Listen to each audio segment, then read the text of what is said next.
Hello friends, मैं हूं निशांत। देखिए, भारत देश ने इस दुनिया में शुरू से ही अपना लोहा मनवाया है। भारत ने दुनिया को बहुत कुछ ऐसा दिया है जिसके बिना आज के जीवन की कल्पना करना थोड़ा मुश्किल है। इस वीडियो में हम बात करेंगे उन चीज़ों के बारे में जो भारत देश की देन है।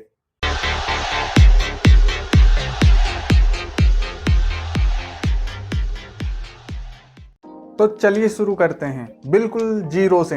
बेबीलोन और माया सभ्यता के लोग जानते थे कि जीरो का मतलब नगण्य या कुछ नहीं होता है, मगर जीरो के गणितीय उपयोग को लेकर उनकी जानकारी सीमित थी।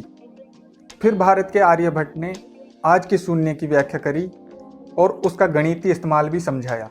आर्यभट्ट ने शून्य की मदद से वर्गमूल और घनमूल भी ज्ञात किए।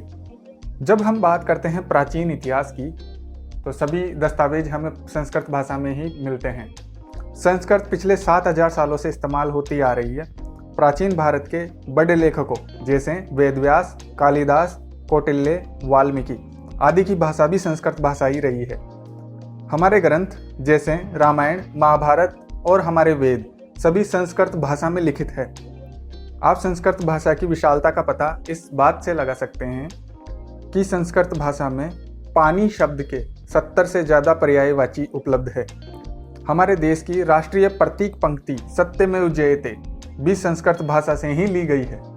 किसी भी देश को चलाने के लिए अर्थशास्त्र एक इम्पोर्टेंट चीज़ है। अर्थशास्त्र के जनक कौटिल्य, जिनको आप चाणक्य के नाम से जानते हैं, एक महान कूटनीतिज्ञ थे। कौटिल्य ने अर्थशास्त्र की रचना ईसा के जन्म के 250 वर्ष पूर्व की थी। अर्थशास्त्र न्याय, संचालन और राजनीति के बारे में बताता है। देखिए, किसी भी वैज्ञानिक से पहले भारत के भास्कराचार्य ने सैकड़ों साल पहले ही बता दिया था कि पृथ्वी सूरज के चारों ओर अपना एक चक्कर 365.25 दिन में पूरा करती है। आज मेडिकल साइंस बहुत ही ज्यादा तरक्की कर चुका है, लेकिन फिर भी कुछ बीमारियों का आसान इलाज आयुर्वेद में उपलब्ध है। आयुर्वेद तकरीबन 5000 साल पुराना है। आयुर्वेद अपने आप में एक जीवन जीने का तरीका है, क्योंकि आयुर्वेद औषधियों और जड़ी बूटियों का संगम नहीं है, बल्कि ये हमारे दिल, दिमाग और आत्मा को एक तालमेल में रखता है। हाँ, स्वस्थ शरीर किसे नहीं चाहिए। अगर आपको भी चाहिए लचीला और स्वस्थ शरीर, तो तैयार हो जाइए योगा के लिए। योगा आज पूरी दुनिया में जाना जाता है, जो कि 5000 साल से ज़्यादा पुराना है और भारत की देन है। 2014 में नरेंद्र मोदी की यूनाइटेड नेशन जनरल असेंबली में अपनी स्पीच के बाद 21 जून को इंटरनेशनल योगा डे घोषित कर दिया गया। एशिया का सबसे बड़ा योगा सेंटर बाली में स्थित है। अगर दिमागी कसरत की बात आए तो शतरंज से बेहतर कोई खेल नहीं हो सकता। जी हाँ दोस्तों, शतरंज भी भारत की ही देन है। शतरंज की शुरुआत ईसा के जन्म के 6 शताब्दी बाद हुई। अगर आपने शतरंज खेला है तो आपने चेकमेट वर्ड जरूर सुना या बोला होगा। चेकमेट वर्ड एक पर्शियन शब्द है जिसका मतलब शामत होता है, और शतरंज के गेम में शामत का मतलब राजा की मौत से होता है। दरअसल शैम्पू की शुरुआत भारत से हुई। शैम्पू शब्द चंपी शब्द से लिया गया है और चंपी का मतलब होता है मालिश। बाद में 19वीं सदी आते आते इंग्लैंड ने इसे आज के शैम्पू का रूप दिया। ये हो गई थोड़ी पुरानी चीज़ें, मगर हमने आज 21वीं सदी में क्या हासिल किया, तो आइए देखते हैं। जो आज आप अपने कंप्यूटर में USB का इस्तेमाल करते हैं, ये एक भारतीय द्वारा बनाई गई है, जिनका नाम अजय वी भट्ट है।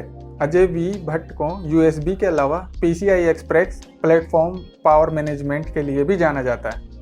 दोस्तों, भारत की अचीवमेंट की बात हो रही हो और इसरो का नाम ना आए, ऐसा तो हो ही नहीं सकता। 22 अक्टूबर 2008 को पृथ्वी से चंद्रयान-1 रवाना हुआ। चंद्रयान-1 भारत का पहला डीप स्पेस मिशन था और पहले ही मिशन पर इसरो के साइंटिस्ट ने चांद पर पानी की मौजूदगी का पता लगाया और भारत चांद पर पानी खोजने वाला पहला देश बन गया। नासा इसरो से काफ़ी आगे हो सकता है, मगर मैं आपको बता दूं कि टाइम्स ऑफ इंडिया की एक रिपोर्ट के अनुसार नासा में 36% साइंटिस्ट भारतीय हैं। आज आपको कुछ भी जानना हो, आप तुरंत उसे गूगल पर सर्च कर लेते हैं। गूगल दुनिया की सबसे बड़ी कंपनियों में से एक कंपनी है और इस कंपनी के CEO हमारे भारत देश के एक व्यक्ति सुंदर पिचई है। क्या आप जानते हैं सुंदर पिचई की एक दिन की तनख्वाह कितनी होगी? आप जानकर शायद हैरान हो कि सुंदर पिचई की एक दिन की सैलरी 5.87 करोड़ रुपये है।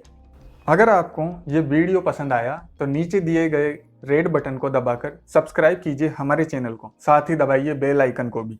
आपने अपना कीमती समय दिया, इसके लिए धन्यवाद।